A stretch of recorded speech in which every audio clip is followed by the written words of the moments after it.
It didn't. It didn't. I mean, at least personally, it felt like we had a fairly good control on the game. I could really mostly only speak offensively, but it felt like we played well, and we had a chance. And there's just the same shortcomings that we have, like getting points on 2-minute drives. We need to be better doing that. We haven't done that enough. Third down execution, we were 5 of 15, right? We ran the ball for 200 yards and had no turnovers, and that's great. But God, none of it matters if you don't win. And you guys know that. That's why we got a full house today. It's like none of it matters if you don't win. That's the truth. Who, if anyone, has impressed the team today?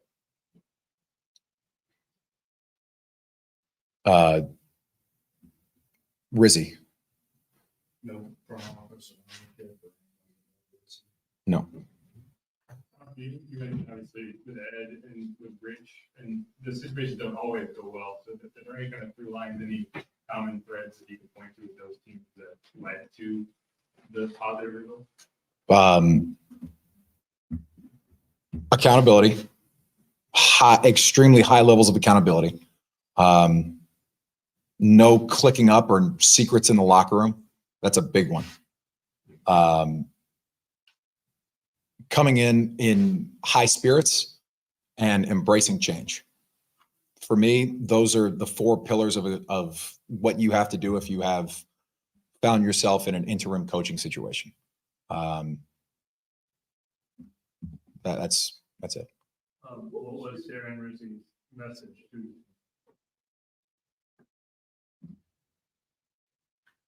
Accountability. No, seriously, it is pretty much the same thing. Everyone has a hand. Everyone has a hand in the situation we find ourselves in. That's the truth. We're in a hole. Everyone's held the shovel, and it's not going to be anyone outside of the room that is going to let us get out of it. That's the truth. To your last point, obviously it's going to be a hell of a week after yesterday, the makings of today, and going on in another divisional opponent this week. Where are you mentally? 10 minutes ago, I was fully submerged in a cold tub. I'm glad you asked. So I'm looking forward to a divisional opponent. The Atlanta Falcons are a good football team. I mean, and we know that they are a good football team. They're well coached. They're accountable. And we have a great opportunity to try to get our season back on track with a divisional opponent. And these wins kind of count for 1.5 in terms of divisional speak. Foster, when you said you heard from your yoga instructor, was that like a team yoga thing here? I was joking. Teams have. I know we do have a yoga instructor. Okay, so how did you hear then? I got it. I received a text. I'm not going to answer that question. Okay, I'm sorry, guys. I apologize. You guys are a tough crowd right now. You mentioned how the city deserves better. Being from here, do you feel an extra level of accountability, or do you kind of feel what they feel even more? I can't say I feel what they feel.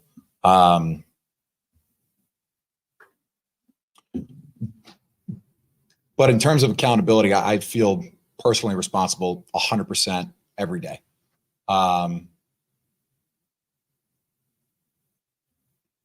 If you come into work and you see and you find joy in your head coach getting fired, shame on you. I can't say the same for a fan. I know we have a bit of a split fan base in that regard. I understand that. I'm in enough group texts. I'm from this city. I see it on social media. I should probably stay off it. It's a shame because I'm going to be honest. Dennis Allen came in here every single day. He was accountable. He worked his ass off. He led players. He did everything that he could. And in the end, results weren't there. And so something had to be done. I love DA. I think he was a good dude, a good defensive play caller. I appreciated the work that he put in. But we're going a different direction, obviously. And I understand that. And then if I was in that role, I would expect the same thing. Yeah. What point in the season? I mean, was that point in the season we could change from? No. Did you ever recognize a point where sort of the locker room buy-in, energy, belief did change? No. Is it important to hear from either ownership or No. We had one of our best weeks last week. And for those of you guys who were there to see it, at least in the little bits that you guys get, the accountability was high. The culture was awesome. And there was a lot of leadership going around. We put the pads on Wednesday and we were hitting. We were flying around to the football. The numbers on the GPS that Dr. Ray were showing us were like, yeah, like we're in, we're committed. We were a 2-6 football team. And we're like, we are scratching and clawing to get to 3-6. And I'm sitting here and it's Monday morning, afternoon, and we're 2-7. Did you install DA on the window? We did not. Foster, you mentioned being in a hole. Why do you think it has? What do you think is holding this team from achieving that success? There's a very fine line between reasons and excuses. And right now, I feel like providing you with the answers to that question could come off a lot more like the latter, and that's not something that I'd like to get into, to be honest. There's a multitude of reasons that you could try to explore, but we've lost 7 straight football games, and that's objective. That's not subjective. But if everything that there is a no, and there's no culture issue, there's no commitment issue, no execution issue, what isn't translating? We're not winning football games. That's the problem. You can go into a case study about why this isn't happening, but right now we're snatching defeat from the jaws of victory. Anything else? Thank you. Cool. Thanks, guys.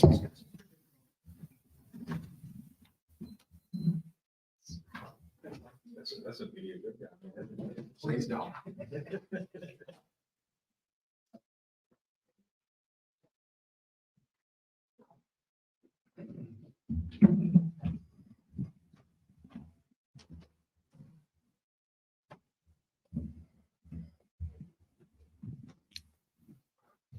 Tyrann, what's your reaction to today's game? Disappointing, heartbreaking. It's the first team I ever been on that, really basically, got a coach fired. So, but very, very disappointing. How did you find out the news?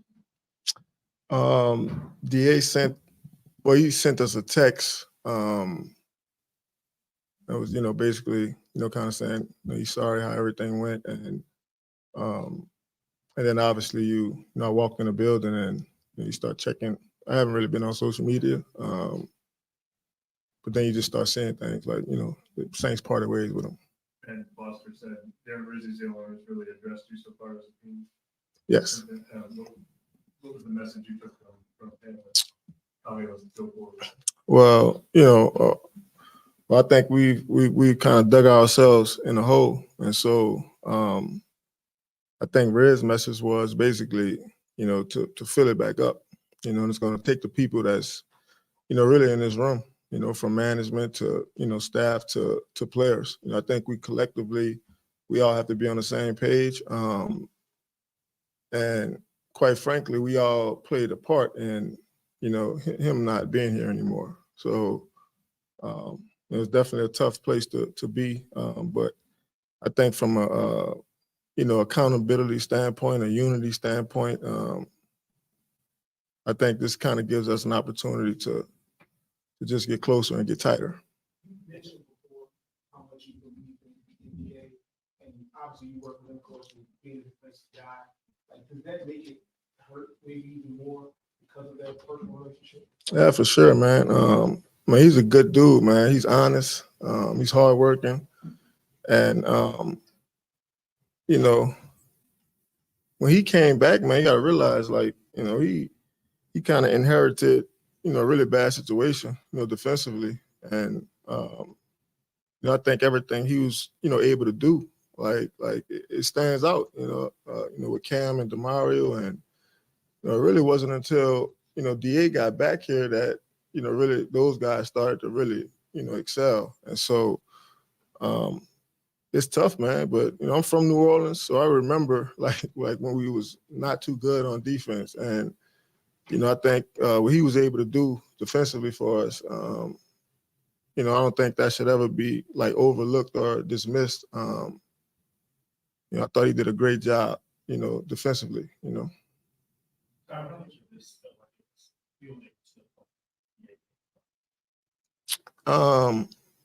I mean, it's tough, man. I think anytime you lose as many games as we lost in a row, I mean, a lot of questions have to get answered. You know, things have to change. But like I told the defensive back unit, man, like, man, if you don't feel bad, like something's probably wrong with you. You know, like I absolutely believe that, you know, defensively, you know, we played probably the biggest role in, you know, him getting fired. You know, like to go from a really good defense to a defense that's really kind of unrecognizable. You know what I mean? Like as far as our standard goes, yeah, man, like that's tough. And I think we defensively played the biggest role. You know, with the way we played, the way we didn't close out games. You know, tackling has kind of been an issue for us really all season. You know, I felt like we were able to take the ball away. We just didn't really capitalize on it too often, you know. So I think defensively, man, like we probably played the biggest role, you know, in him not being here anymore.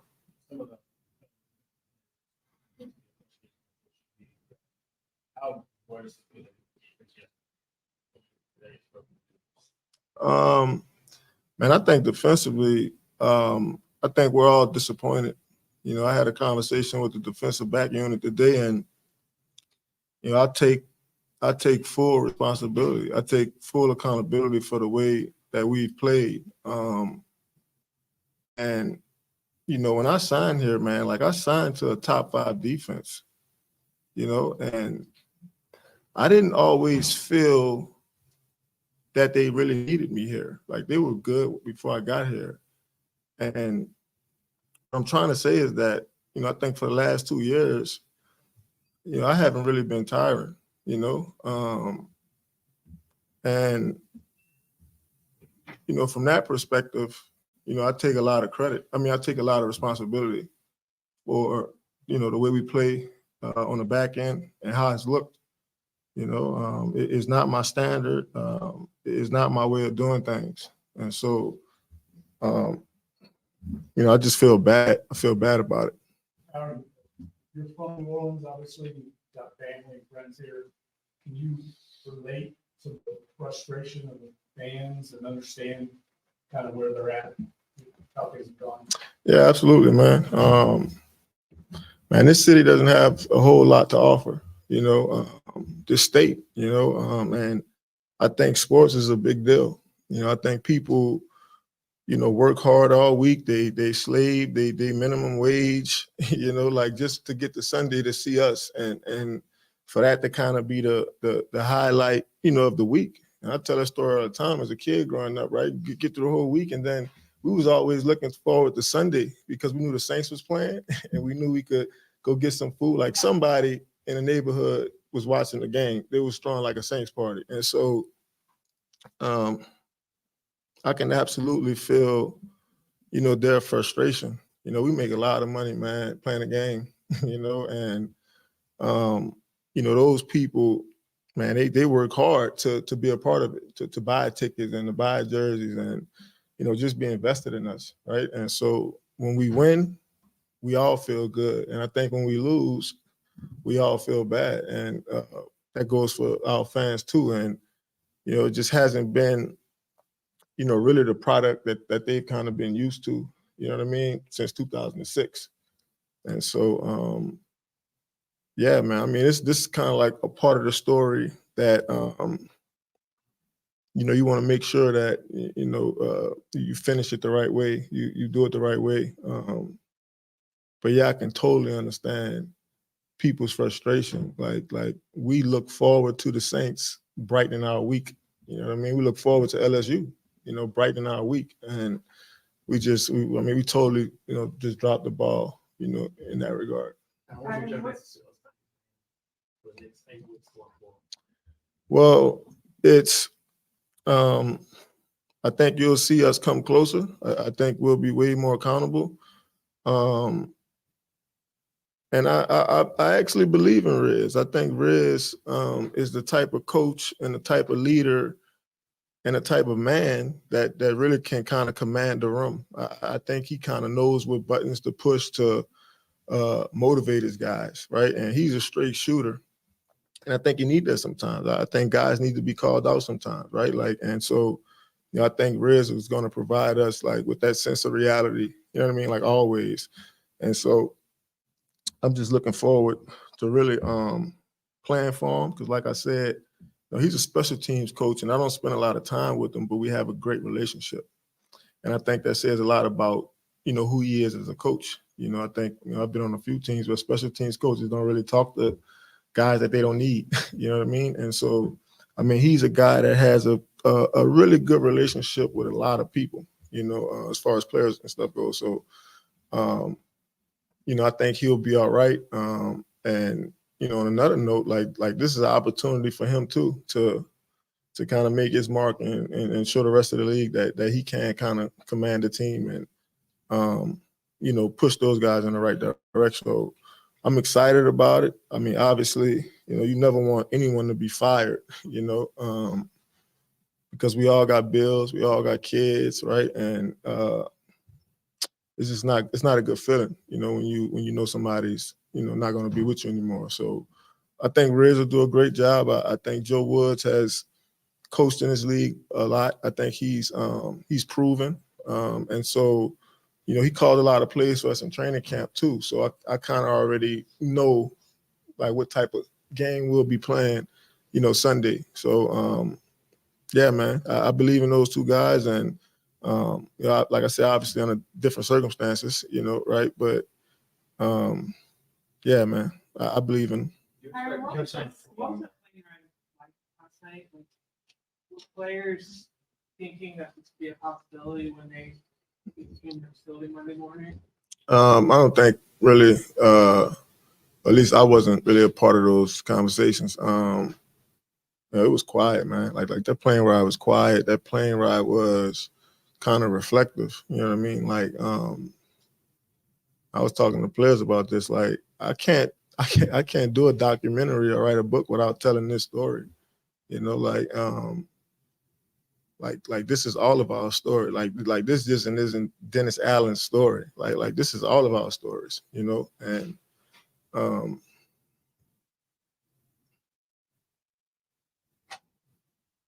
I mean, it's hard, man. I feel for him, I honestly feel for him. I honestly think he was a great dude. Like he was a good coach, and defensively, man, just don't feel like we played to the standard that we all expect us to play at. And I think that ultimately, had a big part in it.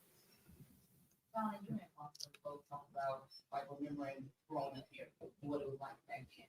What type of perspective do you give now being on the other side of our turn things around? Say it one more time, sorry. What type of perspective do you and Foster give as y'all try to turn things around in the next few weeks? Yeah, I mean, we got 8 weeks left. I think that's all we're guaranteed. And, we just have to find a way to start having fun again. I don't think we had fun, in a long time and, as a team. And so, And then the work week, I think we have to do a better job of just preparing, right? Like, and getting our bodies ready to go on Sunday. So I don't think we have I don't think we have any more kind of excuses, like it's, I think it's every man, being accountable to himself. And I think that's really the only perspective to kind of have going forward is, man, do your job, be where you're supposed to be, and collectively, man, let's just continue to push each other forward. But we do have 8 games left. Like, we're promised 8 games, and we just have to do a great job of, really just getting this taste out of our mouth. I mean, we know what kind of difference it makes. Like 8 weeks. Like, so the last 8 weeks for us hasn't been really good, but the next 8 weeks could be really good. And, we could flip the page, we could flip the script. Like, it's not over for us, but I think collectively, man, like, we just have to believe that.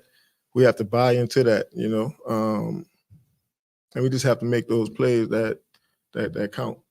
You expect Joe to do things like the exact same way, or is there maybe an opportunity to maybe change things up a little bit with him when you guys already do? Yeah, I think so. Obviously, Joe's going to do, what he's always done. But I do think that, Joe, he'll find a way to weaponize us, and I don't think we've felt like that. We don't always feel like hunters. Sometimes it feels like you're being hunted, and so, I think Joe really kind of turn that page and let us do what we do best, man. Like, let us hunt, so I'm looking forward to it. And, like I said, I believe in him. I think he'll do a great job. Appreciate it.